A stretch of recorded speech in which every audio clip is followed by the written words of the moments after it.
আসসালামু আলাইকুম সবাইকে। আশা করি ভালো আছেন সবাই। আজকের পিসি বিল্ডটা থাকবে আপগ্রেডেবল পিসি বিল্ড, মানে আপনার প্রয়োজন এবং বাজেট অনুযায়ী আপনি যে কোনো সময় যে কোনো মুহূর্তে আপনার পিসির কম্পোনেন্টগুলোকে আপগ্রেড করে নিতে পারবেন।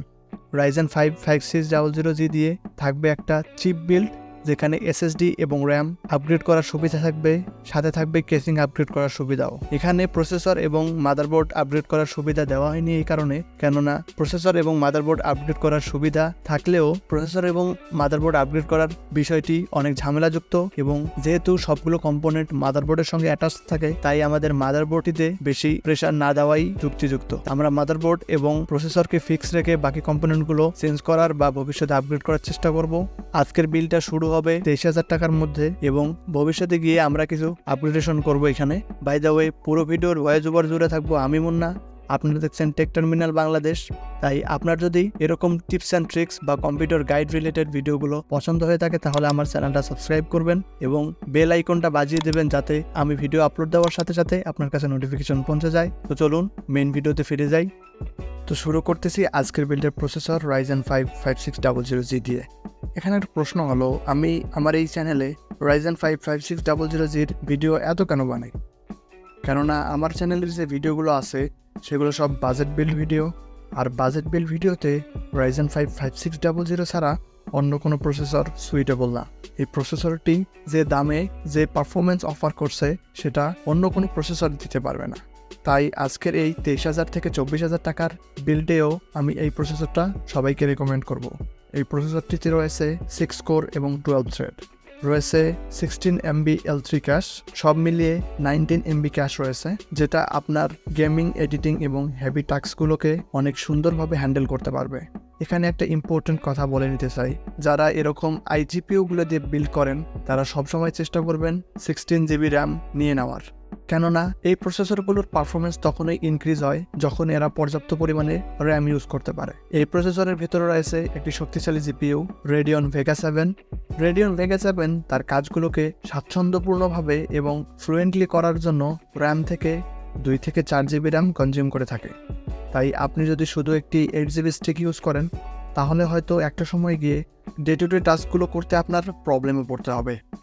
এই প্রসেসরটির গেমিং পারফরমেন্সের পাশাপাশি প্রোডাক্টিভিটি পারফরমেন্সও অসাধারণ। যারা গেমিংও করেন এবং এডিটও করতে চান, তারা এই প্রসেসরটি অনায়াসে বেছে নিতে পারেন। তো এই ছিল প্রসেসর সম্পর্কে যাবতীয় কথা। এখন চলে যাব মাদারবোর্ডের দিকে। আজকের বিল্ডের মাদারবোর্ড হিসেবে ব্যবহার করেছি একটি low graded motherboard, Biostar A520 MH motherboard. Biostar এই মাদারবোর্ডটার প্রাইস 7,200 থেকে 7,300 টাকা। 2023 সালের শেষের দিকে কম্পিউটার অ্যাক্সেসরিজগুলোর দাম অনেক সহনীয় পর্যায়ে ছিল। আপনারা যারা তখন বিল্ড করেছেন তারা হয়তো এই দামটা মেনে নিতে পারতেছেন না, কিন্তু আমরা সবাই জানি কম্পিউটার অ্যাক্সেসরিজের মার্কেটটা সবসময় স্টেবল থাকে না, তাই এখন আমাদের এই বাড়তি দামটা কনজিউম করতে হবে।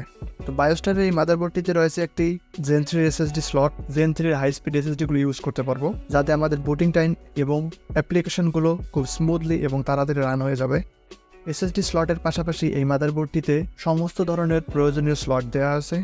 ডাউনগ্রেডেড মাদারবোর্ড হলেও এই মাদারবোর্ডটি আমাদের প্রসেসর Ryzen 5 5600G'র পাওয়ারকে খুব ভালোভাবেই ডিস্ট্রিবিউট করতে পারবে এবং তার ফুল পোটেনশিয়ালটুকু ইউজ করতে পারবে বলে আশা করি। এই মাদারবোর্ডটি দিয়ে 100+ বিল্ড আমি করেছি এবং সবার কাছে একটা ভালো রেসপন্স পেয়েছি বলেই আমি আপনাদের এই মাদারবোর্ডটা সাজেস্ট করতেছি। আজকের বিল্ডের র্যাম হিসেবে ইউজ করেছি PNY Accelerate 3200 MHz এর একটি র্যাম। এর ল্যাটেন্সি হচ্ছে 16 GB র্যাম নেওয়ার চিন্তা করেছিলাম, তবে আজকে যেহেতু বাজেট টাইট, সেহেতু আমরা 8 GB একটা স্টিক ইউজ করব।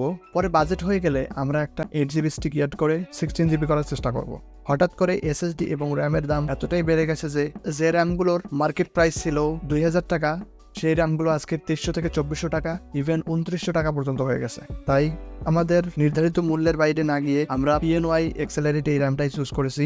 এই র্যামটাতে রয়েছে গেমিং হিটসিং এবং গেমিং ভাইব। যদিও এর গেমিং ভাইবের জন্য FPS এ কোনো পরিবর্তন আসবে না, তবে এই হিটসিংগুলো র্যামটাকে একটা ডিউরেবিলিটি দেবে বলে আমি মনে করি।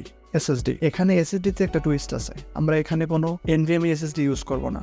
হ্যাঁ, এই কথাটা একটু সাংঘর্ষিক, তবে যেহেতু আমাদের বাজেট কম, তাই আমরা এখানে 128 GB একটা SATA SSD ইউজ করবো রামেস্তা ব্র্যান্ডের। 2 থেকে 3 মাস পরে আমাদের যখন বাজেট হবে, তখন আমরা এই SSD কে প্রাইমারি SSD থেকে সরিয়ে এখানে একটা NVMe SSD অ্যাড করার চেষ্টা করব এবং এই SSD K as a storage device হিসেবে কাজে লাগাবো। আমি নিজেই SATA SSD ইউজ করি এবং SATA SSD ততটা স্লো না যতটা আমরা মনে করি। তো কথা বলতে বলতে চলে এলাম বিল্ডের একদম শেষে। আজকের বিল্ডের ক্যাসিং হিসেবে ব্যবহার করব একটা পাওয়ার সাপ্লাই যুক্ত ক্যাসিং। ক্যাসিংটা গেমিং লুক না, তবে পারফরমেন্স আপনাকে 100% দেবে আশা করি। ক্যাসিংটা ইউজ করব ভ্যালু টপের। ক্যাসিংটা স্ক্রিনে দেখতে পাচ্ছেন। তো এই ক্যাসিংটার মূল্য 2200 টাকার আশেপাশে। এই ক্যাসিংটিতে 200 ওয়াটের একটা পাওয়ার সাপ্লাই ইনবিল্ড থাকে। আজকের ব্যবহৃত প্রসেসর Ryzen 7 5700G 75 ওয়াটের বেশি কনজিউম করে না, তাই 200 ওয়াটের পাওয়ার সাপ্লাই পুরো সিস্টেমটাকে একটা ইকুয়াল পাওয়ার ডেলিভারি দেবে বলে আমি মনে করি। তো আজকের বিল্ড ছিল এই পর্যন্তই। আপনাদের বাজেট কত এবং কোন পারপাসে আপনারা বিল্ড করতে চান কমেন্ট বক্সে জানাবেন। আর একটা রিকোয়েস্ট থাকবে, আমার এই চ্যানেলের 98% ভিউয়ার্স আমার ভিডিও রেগুলার দেখে, কিন্তু তারা চ্যানেলটাকে সাবস্ক্রাইব করে না। প্লিজ চ্যানেলটা সাবস্ক্রাইব করে দিয়েন।